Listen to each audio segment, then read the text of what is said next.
Bonsoir. Merci d'être sur le plateau de BFM TV. C'est pour ça qu'on est... On va en parler. On parlait de la guerre au Mali, on va en parler dans un instant. Mais d'abord, les images du jour, c'est l'arrivée de Florence Cassé à l'Élysée il y a juste un instant. Est-ce que vous avez été ému par sa personnalité ? Non, pas plus que ça. J'ai plutôt été ému par le rapatriement de notre compatriote qui est mort dans la prise d'otage en Algérie, parce que là, c'est un dénouement qui est terrible. Il faut aussi avoir une petite pensée pour lui. Cette jeune femme a été libérée par la justice mexicaine. Tant mieux, c'est bien. Pas de commentaires de plus. Vous avez vu que les politiques essayent de... Voilà, il y a une sorte de compétition entre les uns et les autres pour dire que c'est grâce au précédent président, grâce à l'actuel qu'elle a été libérée. Et je ne participe pas à la compétition. La justice mexicaine, cette fois-ci, a tenu compte avec sérieux des éléments qui étaient présentés. C'est un fait assez nouveau parce que le Mexique n'est pas tout à fait une démocratie, n'en déplaise à Laurent Fabius, puisque toutes les élections présidentielles sont truquées, et que là-bas, la presse n'est pas comme... c'est pas ce que nous entendons, nous, par la presse en France. C'est une espèce de protagoniste direct qui intervient continuellement sur tous les sujets, et qui a contribué assez lourdement à fabriquer l'image de cette jeune femme, et une image négative, totalement manipulée. L'autre rendez-vous qui se déroulait à l'Élysée ce soir, c'était le rendez-vous avec Brigitte Bardot et deux de ses amis, les adversaires du mariage pour tous et les représentants de la manif pour tous. François Hollande a-t-il bien fait de les recevoir ? Il reçoit beaucoup de monde, François Hollande. Alors pourquoi pas eux ? Il a bien reçu Madame Le Pen, ce qui était un fait totalement nouveau. En France, aucun président de la République n'avait jamais reçu la représentante de l'extrême droite. Bon, dans les opposants au mariage pour tous, je distingue deux catégories, et j'en m'empresse de dire que je respecte également. Je respecte les gens qui défendent leur point de vue. Moi, je dirais, comme certains d'entre eux, Dieu vomit les tièdes. Donc, ceux qui défendent leur point de vue sont respectables. Bien, à condition que leur méthode le soit également. Mais là, il y a des gens que nous connaissons, ce sont nos adversaires dans l'histoire depuis 2 siècles, ils pensent que les êtres humains ne sont pas égaux entre eux. Et puis, il y a d'autres gens qui sont réellement troublés. Et je comprends ça, moi qui ai été en première ligne de ces batailles, puisque c'est moi qui ai déposé le premier texte pour le pacte. Je me rappelle à l'époque des cris qu'il poussait déjà. Bon. Mais je suis aussi capable de voir la part de posture qu'il y a dans tout ça. Écoutez-moi, Madame Elkrief, je vais faire un petit test ce soir.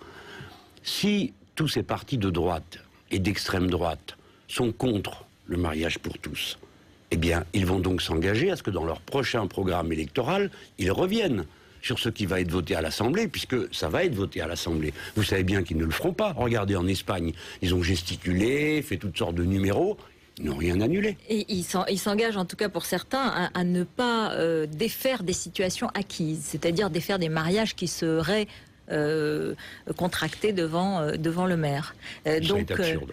C'est la loi. Mais je suis étonnée parce que tout à l'heure, on a reçu un communiqué du parti de gauche qui disait que vous étiez très en colère contre ce rendez-vous, que vous trouviez que ça légitimait les représentants de la manifestation pour tous. Mes camarades... Là, vous vous êtes adouci entre-temps. Qu'est-ce qui s'est passé ? Non, mes camarades sont très remontés sur ça parce qu'ils se sentent... Mais pas vous. Mais moi, je fais un autre travail ici. J'essaye de convaincre. Donc, mon intérêt est d'ouvrir les esprits. Vous avez un double langage ? Qu'est-ce que vous faites ? Non, c'est des registres différents. Vous connaissez ça dans la communication, non ? Vous-même... vous pratiquez ça ardemment. Moi, mon intérêt, c'est, en toute situation, d'essayer de trouver l'angle par lequel on convainc. Jusqu'à présent, nous avions en face de nous les églises.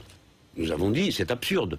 La loi n'a pas l'intention d'obliger les églises à célébrer des mariages de personnes du même sexe. Donc, que viennent-ils faire dans ce débat? Ils ont le droit de dire qu'ils ne sont pas d'accord, mais ils ne peuvent pas empêcher la loi d'être votée. Et là, ensuite, vous avez eu 350 000 ou 400 000 personnes dans la rue, 800 000 selon les organisateurs, et donc vous leur parlez différemment. Eh bien, évidemment, il faut parler pour convaincre.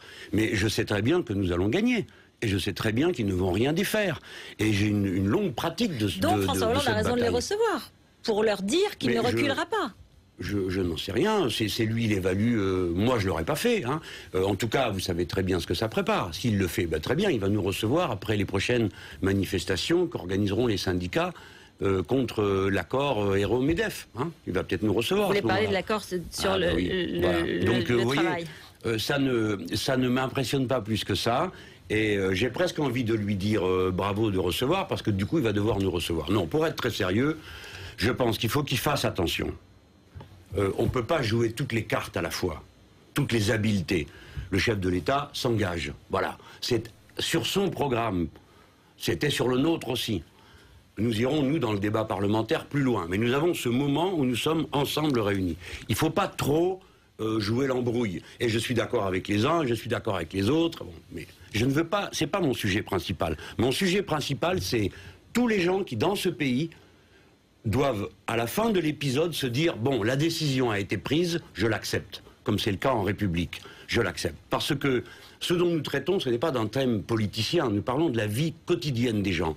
Les actes d'homophobie, la méfiance à l'égard des couples homosexuels est quelque chose qui est blessant, qui brutalise.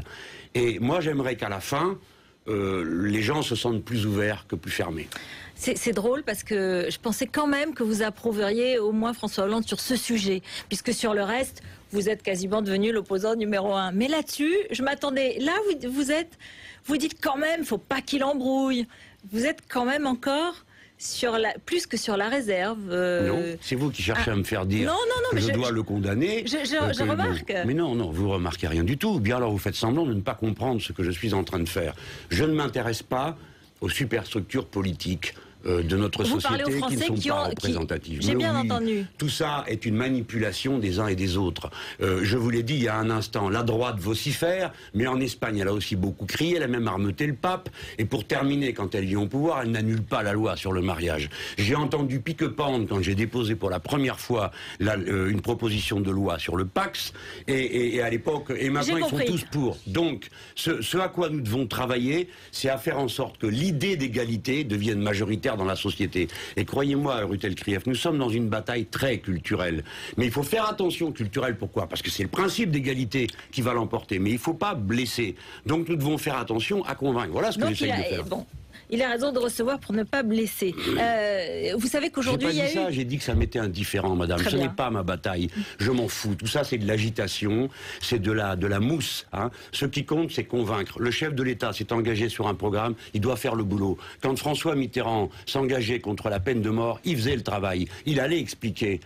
Il allait défendre son idée, il allait se présenter devant les Français. Tiède, François Hollande. Et voilà ce que doit faire un chef d'État qui a été élu. Quand on est élu à gauche, on est élu quand même sur une rupture. Alors, on n'est pas élu dans la continuité. Eh bien, c'est cette rupture qu'il faut faire vivre pour la donner à voir aux Français. Je vais vous faire convaincre.